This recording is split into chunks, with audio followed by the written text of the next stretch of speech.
morning, viewers, and welcome to your Wednesday edition of the Economy and Politics Show, where we discuss developments around the economy, policy, politics, investments, and how it affects the populace.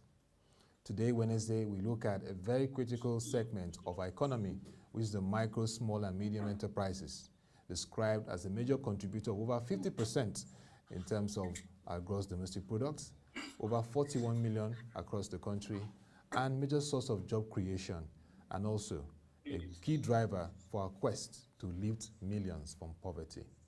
Today, we're looking at enhancing capacity development for MSMEs in Nigeria. With me to lead this conversation is the president of MSME Africa, Mr. Seye Olurotimi. Mr. Seye, good morning, and how nice to have you on the show.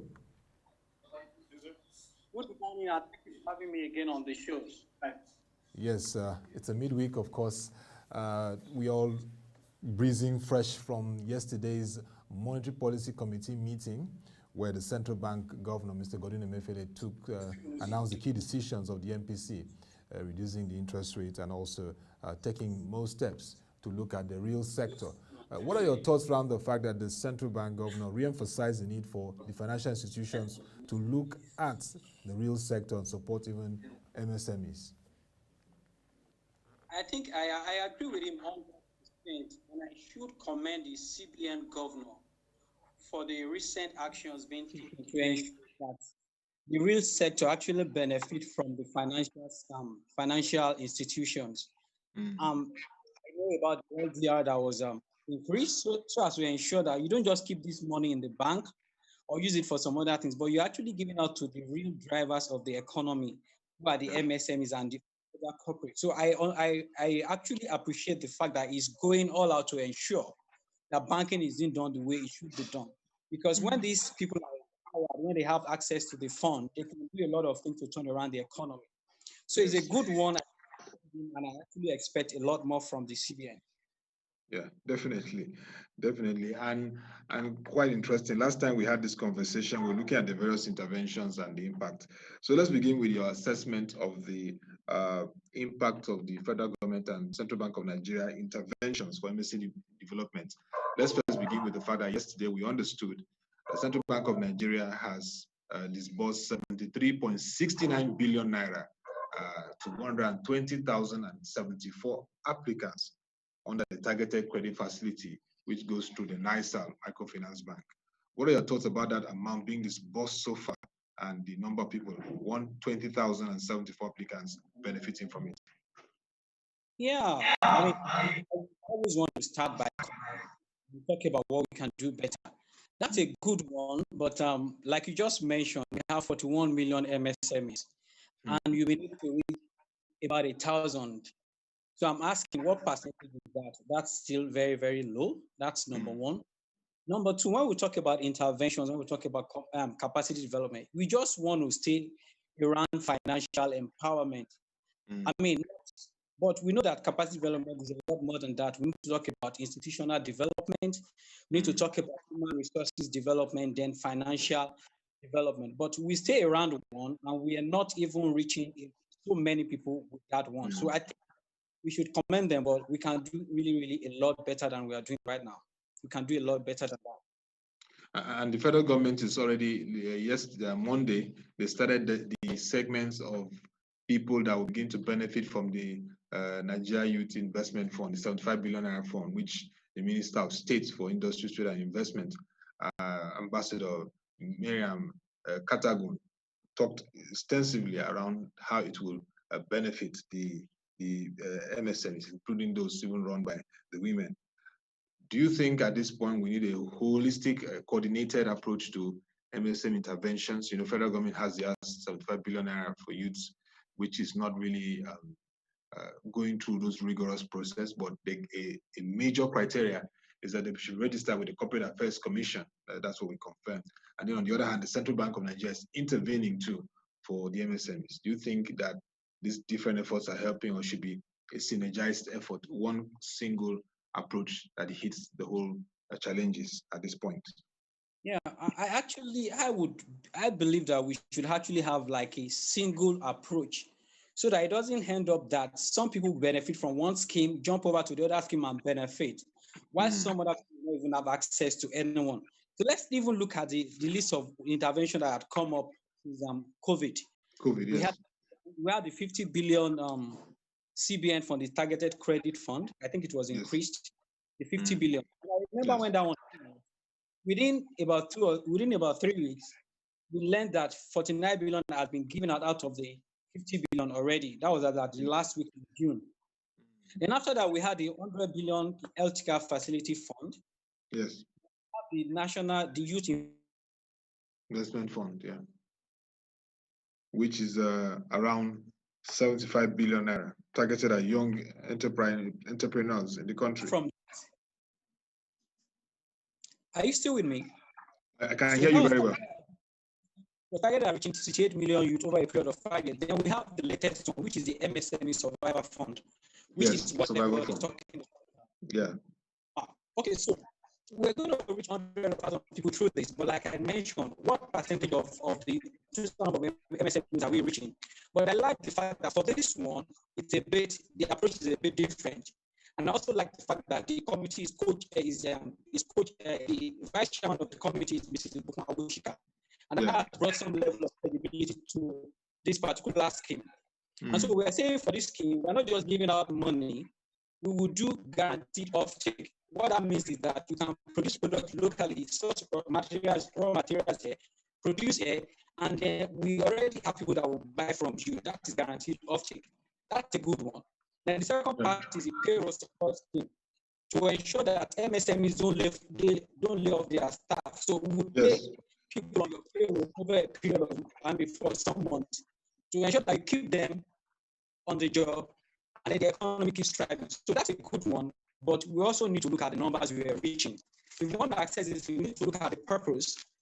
The first one was just to ensure that people stay afloat, the 50 billion. So that's okay. But let's also look at the reach. How many people are we reaching? The numbers are not so good enough. Let's talk about the impact. Recently, they said that the what's it called now? The market money. That the people that collected market money. They said they didn't pay back. And I'm saying, if you're not careful, the same thing is going to happen to these other ones. We are not hearing about default now because there's a moratorium of 1 year. But if you don't train people and give them fund, they will fund it. Let's train people so that when they get the fund, they make use of it. So what I'm saying basically is that let's not just say handing out money to people. Let's give them money and train them. Let's build their capacity that they can manage the fund and build the economy over time. Yeah. Now, Mr. Seye, when we look at capacity building, it's very important. I don't want to even go to developed economies like Germany. Germany is like a template globally when it comes to MSMEs, how they develop their capacity. And they've taken this template and they're even supporting a lot of economies like Nigeria. I had the opportunity to meet the various German groups and they share how they empower MSMEs in the area of capacity building. Is Nigeria getting it right in that area when we roll out these interventions? Do we integrate it first with capacity building? And if no, how can we begin to take this seriously? And who are the agencies that should take full responsibility for this? So we would have low default rates like you've raised, we would have people that understand why they are getting these interventions and what they need to do with these funds.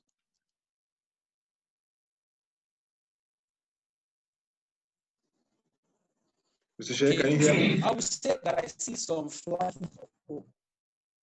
I would say I can see some flashes of hope here and there with regards to what we are doing in area of capacity, especially the public, the private sector. I see the intervention and I say these ones are sustainable.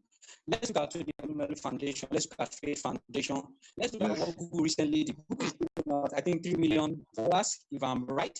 And they're not saying want to give you this money. They will use it to train you and put it into some skills so that they can actually still implement it.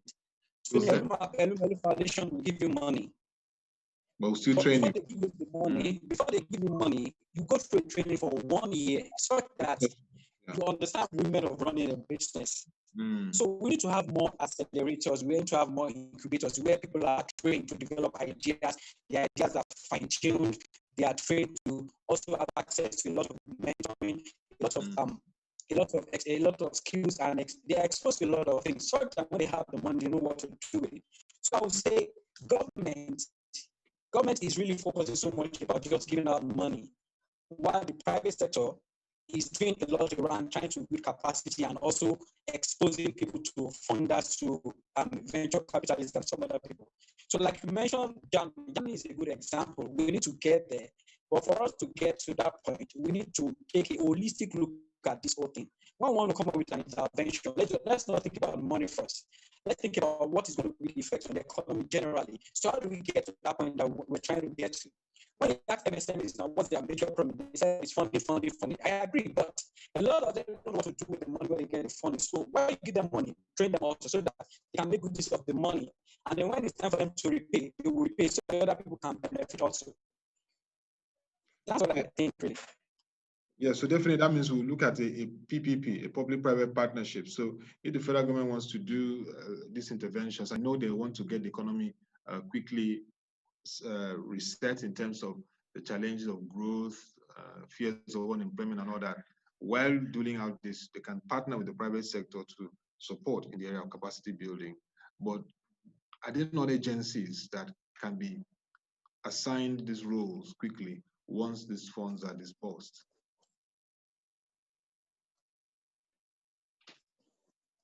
Sorry, I didn't get that question, please. I'm saying that, yes, from what you've said, there will be need for a public-private partnership in terms of the working together. But also, under government, there should be agencies that will take up that responsibility for handling the issue of capacity building so that when the funds, the people beneficiaries are announced, they go through that process, even if it's 1 or 2 months, considering the fact that they quickly need to get some support at this period, and the agencies certify them as ready to get the assistance.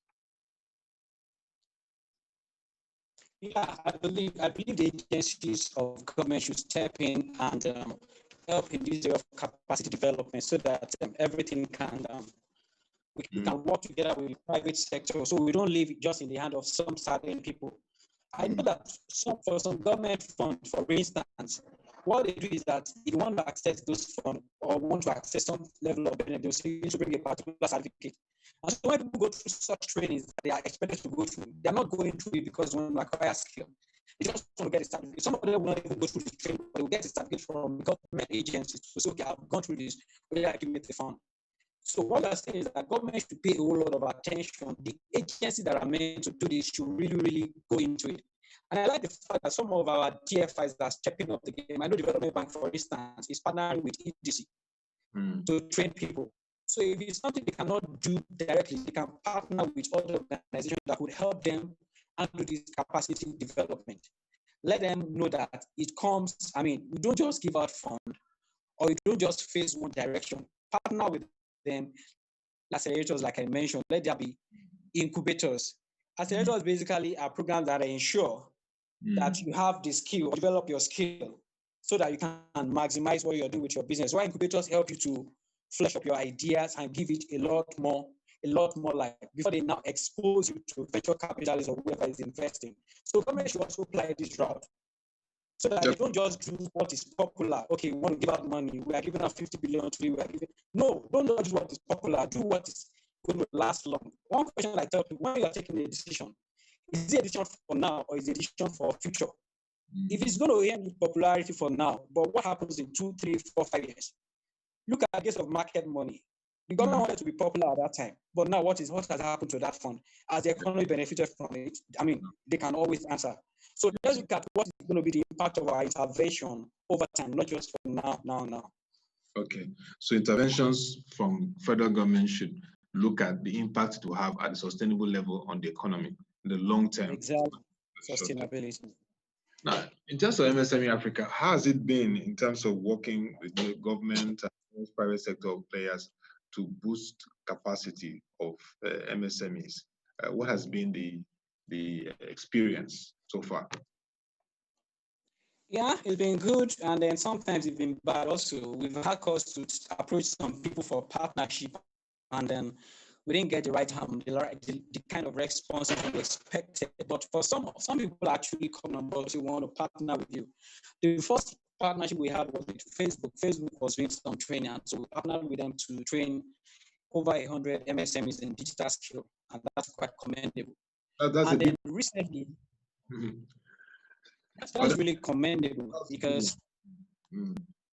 that's a good one. Yeah, that's a good one. And Right. then also recently we got into some relationship with this Credit Bureau Association of Nigeria that Mhm. will involve us training MSMEs over a period of 3-4 months. So that whatever training we're giving them, whatever intervention we're giving them is sustainable. We're not just doing a flash in the pan.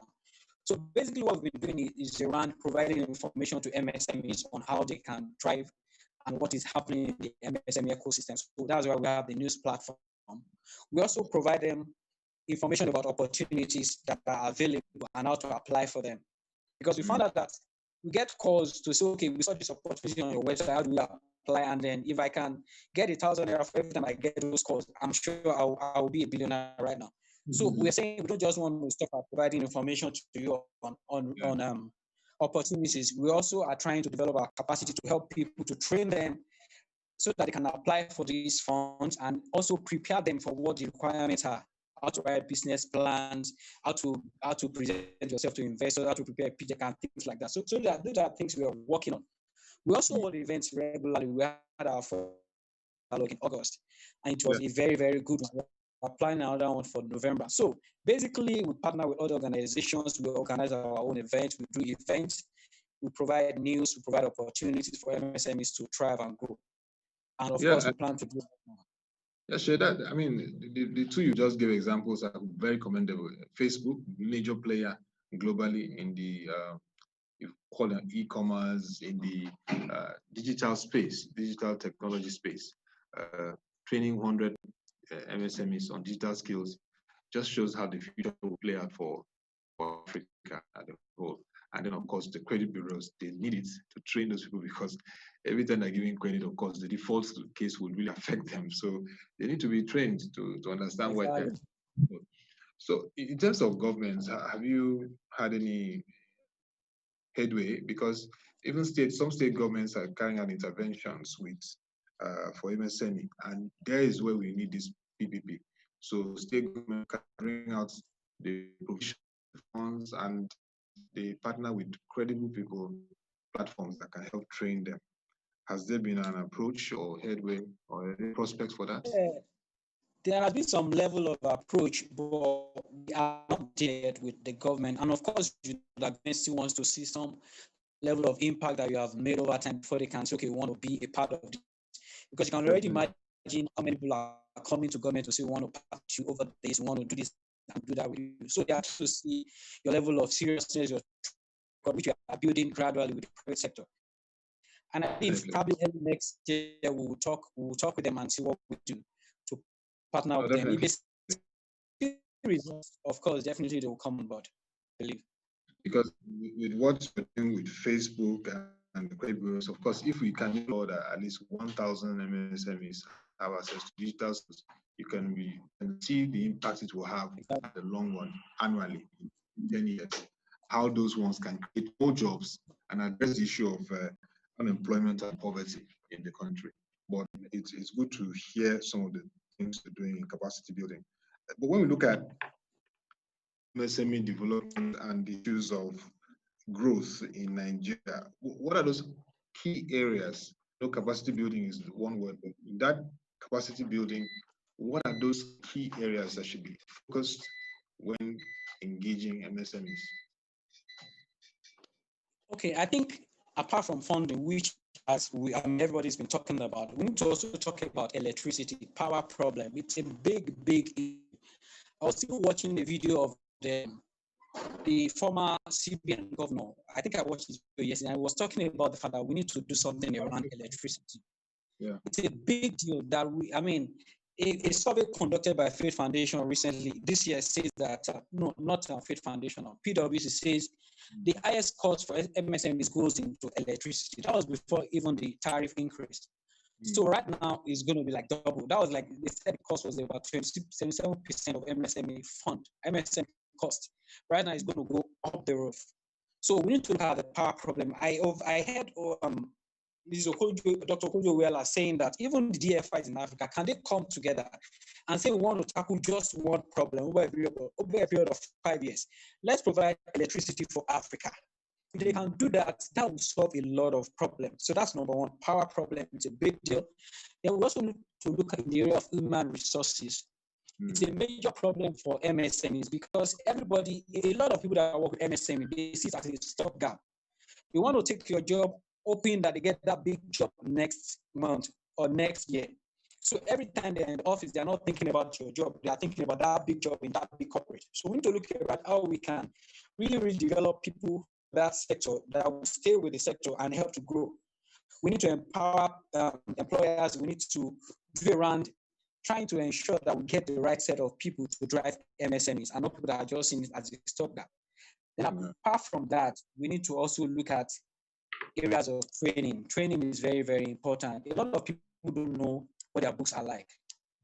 Somebody called me from Cameroon. They're trying to see how they can partner with us. They're into SME rating. And the guy says they just started operation in 21 African countries, including Nigeria. So they have a pilot in Nigeria, and that pilot with about 400 MSMEs, asking them to fill some forms so that they can do some diagnostic for them and rate them. But you won't believe that out of the 400, only 10 of them answer the questions well. Some of them don't know what their turnover is, they don't know what their revenue is, they don't know what the business plan is. And so if you're saying banks are not giving you money, like they said, PwC says we have about 670 billion finance, but you are not preparing your books. So basically, power problem, human resources, then financial literacy. Of course, we also need to talk about governance. That's one thing we don't talk about for business, for big corporate. Corporate governance is very, very key. If you are not running your business, if you are not paying attention to corporate governance, that business is just about to crash. And that's why they said 4 out of every 5 small businesses crash within the first 5 years. So we need to look at corporate governance, separate the business from yourself. That is quite important. Which is a challenge for micro enterprises, Mr. Seye, because micro enterprises have founder, the CEO, everything. So that person has to bring HR officer, they do everything together. Yes, yes. So that will go to more of the micro enterprises that no matter how the business is, there should be some level of governance.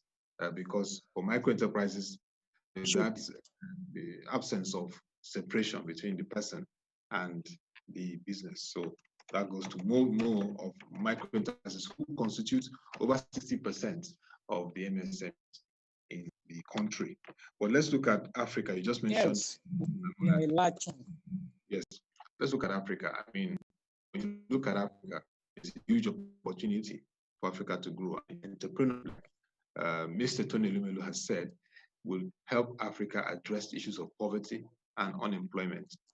So how can governments in Africa really have this cross-border partnership in terms of supporting MSMEs? You just mentioned DFIs coming together. For example, African Development Bank are doing some various initiatives.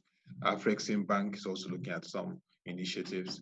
Africa Finance Corporation. So how can we, at this point, through the coordination of the African Union, sub-regional ECOWAS, begin to look at how we support MSMEs? Maybe annually look at 100 good companies that can be supported. Just like what Mr. Tony Elumelu with the Tony Elumelu Foundation is doing, also huge one, but we need some other supportive initiatives too, like that can scale across the continent. Note that next year, the Africa Continental Free Trade Agreement is kicking off, and definitely it should have some implications for MSMEs.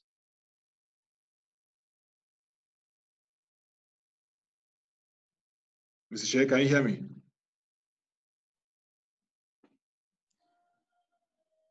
Mr. Seye, can you hear me? It went off a bit. So, okay, so you're talking around what we can do, cross-border interventions, right? How we can collaborate, not just as how countries in Africa can collaborate and help MSMEs. I think it's something that we need to keep talking about. Yeah, I know there is AFCT or is EFT African kicking off next year. Intervention. Yeah.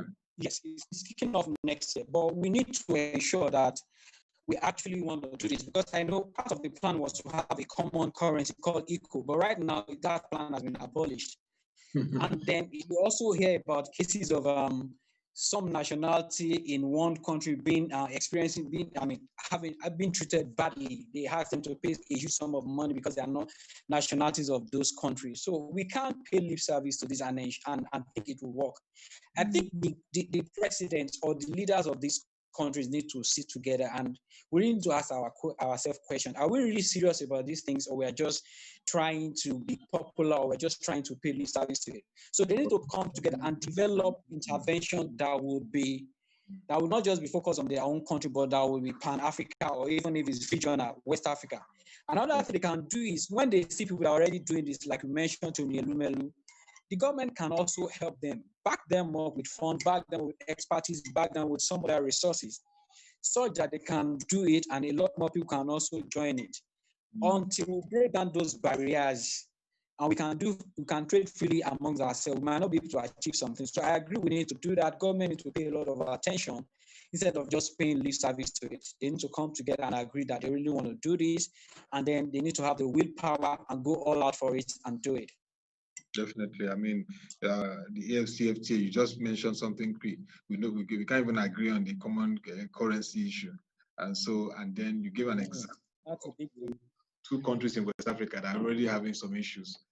So we really need to sit down and address the issues around the regulations, infrastructure, even the ways in which MSMEs of countries can really thrive. Because if we don't address that very well, then it will have wider implications when the FTA kicks off. So for you, what are the major concerns for MSME development going forward in our country? We talk about it a lot. We've emphasized it. We have a coordinating ministry, the Ministry of Industry, Trade and Investment. So let's look at that ministry. How would you like them to take on MSME development going forward? Because the growth of MSMEs, the capacity, their performance definitely should be the way the ministry has been also able to coordinate activities. What would you like them to do more this period to unlock their potentials in the country? I would want them to allow whatever they are doing to trickle down to everybody. So the Ministry of Trade, they have some sort of interventions, they have some sort of plan like you mentioned. But is the guy in Koshofe local government where I reside, is he feeling the impact of that thing? Or is he just staying at the federal level? So whatever we are doing at the federal level that does not cascade down to the state level and to the local government level, to the world level, will not really make so much impact. It will just stay in one place. So these things we are doing, let's break it down and say, this thing we're doing at the federal level, this is what is going to translate to at the state level, these are the people manning it. And then at the local government level, this is where you can go to get information about this. Not just everybody facing Abuja or everybody facing one office somewhere. It will not work. So let it trickle down to everybody. Let's create some sort of system where these things can be replicated at the different levels, so that gets to the grassroots. And another thing that we need to do is provide education to people. Most of these intervention funds, people don't know how to go about them. They keep asking questions. We need to understand that we are communicating with MSMEs, micro, small, and medium enterprises. These micro guys are a large chunk. Some of them they are not literate, or we create intervention they don't even understand, and we are not breaking it down for them. So we need to work around how we communicate the intervention, so then we need to ensure that it gets down to the lowest level, the grassroots, so that everybody benefits. Or Mr. Seye, do you suggest that we have more of a micro enterprises intervention so that we can even evaluate if really the micros are benefiting more? Because this is the word we keep getting feedback that every time there's MSME interventions, it doesn't trickle down to micro enterprises. That's the problem, because they're not well captured in our system. So we need to focus more on the micro guys. They constitute over 90% of the MSMEs that we're talking about. We need to focus a lot more on them. We also know that these guys are not the guys that will have the business plan ready. They're not guys that have fanciful offices. Some of them are on the street selling fish, somewhere selling roasted plantains somewhere. So let's have that in mind and focus really on them.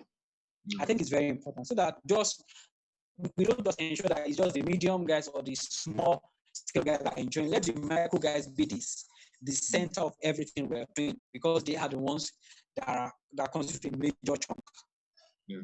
Yeah, I think that's a very big takeaway from what you're saying, so that we can evaluate it and from there see if they are really having access and the impacts, of course, the training, and then from the feedback, you will know definitely that these ones specifically are benefiting, and that's how we can see how we can rework the whole ecosystem to support that particular segment of the whole value chain. Well, thank you very much, Mr. Seye Olurotimi. I mean, it's been nice talking with you. There are really prospects for development, but we really have to work hard, unlock the potentials of the MSMEs. Like you said, interventions should be looked at long-term, tied to the economy, not just quickly trying to solve a particular short-term challenge. We need to evaluate it. We've come a long way as a country, so many interventions. We're heading to 60 as a nation.